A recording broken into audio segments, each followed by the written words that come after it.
Hey guys, Sergeant No Rep here, the greatest judge to ever judge, and I am here right now to give you some judging tips for 20.1. Let's get at it!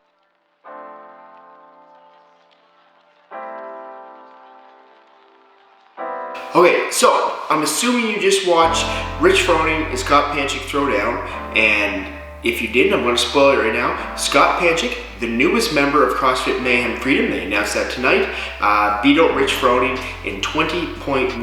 But you are here to figure out the best way to judge 20.1 because you want to be a great judge like myself. So let's first of all get to the workout. So 20.1 is, drumroll please, 10 rounds for time of 8 ground, 2 overhead, and then 10 bar facing burpees. So the ground overheads are obviously done with a barbell, and you're doing a bar facing burpee over top of them. And there's a time cap of 15 minutes. So some people will be saved by the 15-minute time cap, other people will excel through this. So you, as the judge, your job is to make sure obviously the ground overheads are done right and the burpees are done right. There's no tiebreaker, so this is an easy one to score. So basically, we're going to go back to the computer, and I'm just going to walk you through the scorecard, walk you through where you should be standing. This one's pretty straightforward to start us off, so let's get out there and judge some people. Okay guys, so here we are at the computer. So you can find this on the CrossFit Games website. This would be the printout that you would use for scoring the workout, and obviously I'd recommend you do that to make everything official. So first of all, the workout, as we stated before, 20.1 is 10 rounds for time of 8 ground to overhead, 10 bar facing burpees. The RX weights are 95 pounds for the men, 65 pounds for the women. If you're doing scaled for this, pretty much the exact same. The burpees are the same, but the weight go 65 for the men and 45 for the women. So the equipment that will be needed in this is obviously a barbell with your standard weights for the men and female. And the bumper plates, you can't be, because I think it was another workout before where people used weights that were smaller, so you didn't have to jump so far over the weight. So obviously you need the standard 18-inch diameter plates loaded on with your collars, and you're good to go. So you as a judge, before you judge the individual, basically you want them to do a few reps. So you want them to go over the ground to overhead, and maybe just ask them, first of all, do you plan on doing snatches the whole time? Do you plan on doing clean and jerks? So they can do a power snatch, they can do a full snatch, they can do a clean and a jerk, as long as the bar goes from resting on the ground to over the head, fully locked out. That is a ground to overhead. So for maybe like a stronger, more fit individual, you'll probably see them do snatches, like somewhat of a power snatch. For somebody that maybe was struggling with that weight, trying to do the RX, you'll see them clean it, then jerk it overhead. They can do a split jerk, they can do whatever type of jerk they want. That is fine. The thing is, the bars has to go from ground to overhead. Now, when you can do touch and goes as well with this, but you cannot deliberately bounce the bar off the ground to get that little bit of push. So it has to be controlled to the ground, controlled off the ground. Also next, the athlete can have the bar overhead and drop it. That is fine. It hits the ground, but the thing is they can't then pick it up on the bounce. So they drop it and it comes to a big bounce, then they grab it and go again. No, when they drop that bar, it has to then rest on the ground. If they pick it up, if they bounce it off the ground, if they pick it up when it's bouncing, that will be a no rep. So pull out those no reps. So that's what you have to know. So get them to go over the movement. So you get there, you're giving your athlete, here's Sally. Okay, Sally, my name's Ken. We're going to go through this workout. Okay, let's make sure the area is cleaned. You understand what you have to do. You have 10 rounds or a 15-minute time cap, 8 ground overheads, 10 bar facing burpees. You're allowed to clean it, snatch it, whatever way. Let's just do a couple of those. Sally does a couple of reps, and you advise her, okay, so at the overhead position, we need to make sure knees, hips, shoulders, bar are all nicely stacked. Everything's locked out, and the bar is over the head or slightly behind the head. So that's what we're looking for there. So then bar goes down, Sally, can you give me a couple burpees just so we can go over those? Sally does her burpees, jumps over the bar. Now, you cannot hit the bar with your foot.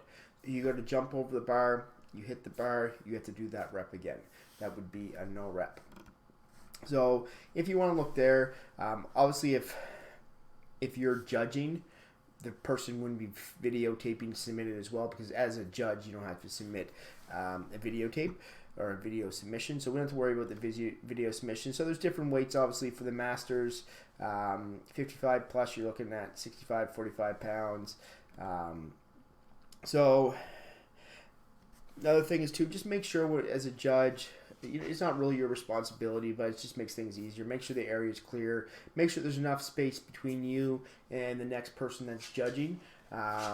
So when the people go to the burpees, if they both do the burpees and their feet come to touch in the middle, let's make sure there's enough space and they're not hitting each other. So here's the movement standards. This is China Cho obviously doing the movement standards. So the ground over rep, every rep begins with the barbell on the ground. We touched on that. Any variation in snatch, clean, or jerk is acceptable. Touch and go is permitted, but no deliberate bouncing off the ground. We touched on that. Dropping is okay, but the bar must settle. So then for like the different weights, if using an empty barbell or a standard plate, each rep must begin with the barbell clearly below the knees. So for the different weights, for like a 45, you're just using the bar. That weight has to go clearly below the knees. So a judge, you have to watch for that, obviously. So the rep is credited. So the ground overhead is credited when the barbell is fully locked out overhead with the hips, knees, arms fully extended. The barbell is directly over or slightly behind the head. So that's what you'll... So that's what you'll notice when the weight starts to get heavy. People are struggling with it. They'll not get those elbows locked. So you want that elbow locked out overhead and behind the head to make that a good rep. Okay, so that's what you need to look for, because as people tire, you'll start to see this and they'll start to bring it down. That is a no rep. So movement standards for the bar facing burpee. So you must be, like I said, you must be using the standard plates, the 18-inch around, so there's no cheating that you don't have to jump as far. You must be performed perpendicular to facing the barbell. Standard thing is not to the side. You're facing the barbell in front of you, as you can see with China Cho demonstrating here. You may jump or step back to reach the bottom position. So you can jump, both feet go back, that's fine. Or as athletes start to tire, you'll see them step back, which is fine. Chest and thighs must touch the ground. Head behind the barbell. So one thing here as a judge, you'll want to be in basically the position that this photo is taken on the side. If you're standing across the barbell on the other side looking face on to the athlete, you'll see their chest hit the ground, but you won't be able to tell if their hips hit the ground. So you want to move over to the side to see that as well. And most of the judging for this, the ground overhead would be better done on the side as well, so you can see everything lock out and stack up. Hands and feet must remain inside the width of the plates.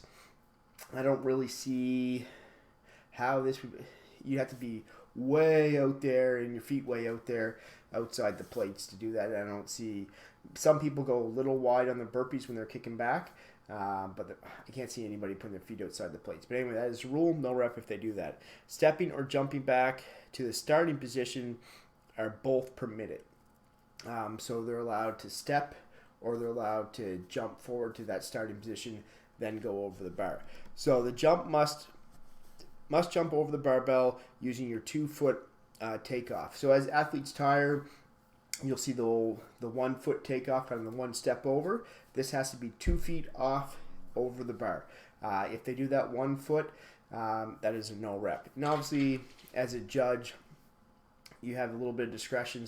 Sometimes it'll get sloppy, it'll be hard to see, but tell the athlete beforehand what you're expecting. If you see it start to get really sloppy, give them a warning, then the no rep. So touching the bar, single leg jumping or stepping over is not permitted. So if you touch the bar, that rep has to be done again. If you do the kind of step over, the rep has to be done again. Scale divisions may step over the bar, but on this video we're talking about RX. The rep is credited when both feet have touched the ground on the opposite side of the barbell. No need to land with both feet at the same time. So you can land one foot, then the other foot, but the rep is counted when that second foot hits the ground. So 1 down, 2 down, reps counted. If you do 1 foot down, time goes off, so that rep's not counted if it doesn't touch the ground. And you must be perpendicular. So if you jump over the bar and turn sideways, then try to kick back from that position, that doesn't count. You have to be facing the bar before you kick back to do rep number 2. If a no rep is received for any reason, the entire rep must be repeated. So that would mean you jump over the bar the wrong way, you must perform that one again completely. So even though you did the first half, so going down properly and stepping up, you have to do the whole thing over again. So here's the scorecard. So this is what you'll have to score your athletes. The workouts here at the top, your 15-minute time cap, and here's all the different variations for your different athletes. And then here are their 8 ground overhead and 10 bar facing burpees. Some people will just put a check mark. I don't like that. Put your 8, put your 10, and keep on going down like that, because at some point, if they're not going to finish the workout, say they get down to round number 9 and they only get 5, well, then it would be inconsistent. So you could do a check mark 8 or whatever, but then put the score. So they're going to get a 5, you put the 5 there. So there's no tiebreaker. This sometimes you'd have to keep, okay, after round 3, we're going to mark down the time, and that's the tiebreaker. There is no tiebreaker for 20.1. So obviously you fill out the time at the bottom if they got time capped, or sorry, if they completed it. So they completed it in 10 minutes. You put 10 minutes here. You can just cross out the one over here. So if they get time capped at 15 minutes, you total up the reps. So if they finish round number 8 completely, they get their 10 burpees, the time goes off. 144, you put 144 right here. You click off if it's scaled or RX. That's obviously important. You write the athlete's name. You put the affiliate, which is important for it to get validated, that it was completed at right here. The judge's name, so Sergeant No Rep. Has the judge passed the online judges course? Yes, he has. You should do that yourself as well. Don't steal somebody else's name. And I confirm the information above exactly represents the athlete's performance in this workout. The athlete signs it, boom, boom, boom. And this below is what you fill out for the athlete, and they can keep for themselves because they're going to enter that in. So the same thing, the time, or the reps, the athlete's name, RX scale, blah, blah, blah. It's all done. So this is the variation. So the big thing to go through is, as a judge, when you're judging this, first, go over the movements with your athlete so there's no confusion. So you say, I want it to touch the ground, resting, overhead, it's fully stacked and locked out. Then when you bring it back to the ground, you can't bounce it off the ground. If you drop it, you can't pick it up mid-bounce. You have to let it settle. And that's pretty much the ground overhead. You explain that to them. Have them do the burpee. So then for the burpee, you say chest, hips need a touch.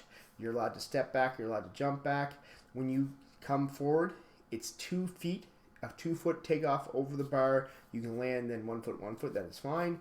And then continue on to the next rep. So have them do a rep. And if there's something you don't like, if there's something very borderline, point it out at this point, because you know if it's something borderline, it's going to get sloppy as the workout goes on. So address it now. You don't want to have surprises. So have them do that. And then for doing your judging, for the ground to overhead, maybe on a slight angle would be nice to the side. Definitely not on front. You can see the stack better on the side. And when they're doing the burpees, kind of stand right at the barbell on the side, and you can watch them, make sure the chest and hips touch. You can watch how their feet take off, and you won't have to move too much because you'll be right there in the middle, and they'll be jumping over in front of you. So this is the first open workout. Set the tone here. Have a great time. Enjoy judging, and don't worry about giving a no rep. You see these people at the gym all the time. And it's better that you no rep them and then say there's a bunch of people watching the gym and you don't no rep them. Everybody else will notice if they're doing it wrong. And then when this person goes to say, oh, I got such and such a score, then somebody might say, yeah, but you weren't doing your reps properly. Then they'll feel bad about the whole thing. So if you do a no rep, don't do a no rep, don't feel bad about it, but also do a little bit of coaching. Say, you need your hips to touch. You need your hips to tell them why. Don't just keep on saying no rep, no rep, no rep, and don't tell them why. And coach them along so everybody can feel good about the experience. And I'll see you for 20.2. Leave a like, subscribe down below, and we'll talk to you later.